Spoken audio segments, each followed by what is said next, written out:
কয়েকদিন ধরেই আলোচনায় আফগানিস্তানের বাগরাম বিমান ঘাঁটি, যার সূত্রপাত ডোনাল্ড ট্রাম্পের বক্তব্য ঘিরে, যেখানে তিনি ঘাঁটিটির নিয়ন্ত্রণ ফিরে পাওয়ার চেষ্টা চলছে বলে জানান।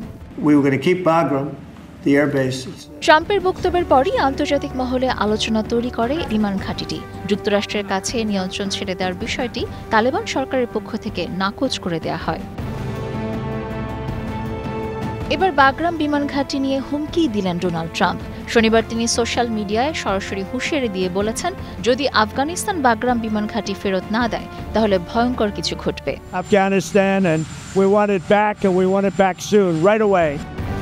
প্রেসিডেন্টের দাবি, যুক্তরাষ্ট্র ওই ঘাঁটি ফেরত নেওয়ার চেষ্টা করছে। এই চেষ্টার কারণও জানিয়েছেন তিনি। তার মতে বাগরাম শুধু আফগানিস্তানের জন্য নয়, চীনের দিকেও নজর রাখার জন্য খুব গুরুত্বপূর্ণ, কারণ এটি চীনের পারমাণবিক অস্ত্র উৎপাদন কেন্দ্র থেকে মাত্র 1 ঘন্টার দূরত্বে। তবে সামাজিক যোগাযোগ মাধ্যমে দেওয়া ওই পোস্টে ট্রাম্প স্পষ্ট করে বলেননি কি ঘটতে পারে বা কিভাবে ঘটতে পারে, তবে তার বক্তব্যে হুমকি স্পষ্ট। 2021 সালে যুক্তরাষ্ট্র হঠাৎ আফগানিস্তান থেকে সেনা প্রত্যাহার করে ঘাঁটিটি ছেড়ে যায়। কয়েক সপ্তাহ পর কাবুল পতনের দিনই তালেবান বাগরাম দখল করে। একদিকে যুক্তরাষ্ট্র তালেবানের সঙ্গে কূটনৈতিক বৈঠকে বসছে, অন্যদিকে প্রেসিডেন্টের এমন হুমকি পরিস্থিতি কোন দিকে মোড় নেবে সেটাই এখন প্রশ্ন।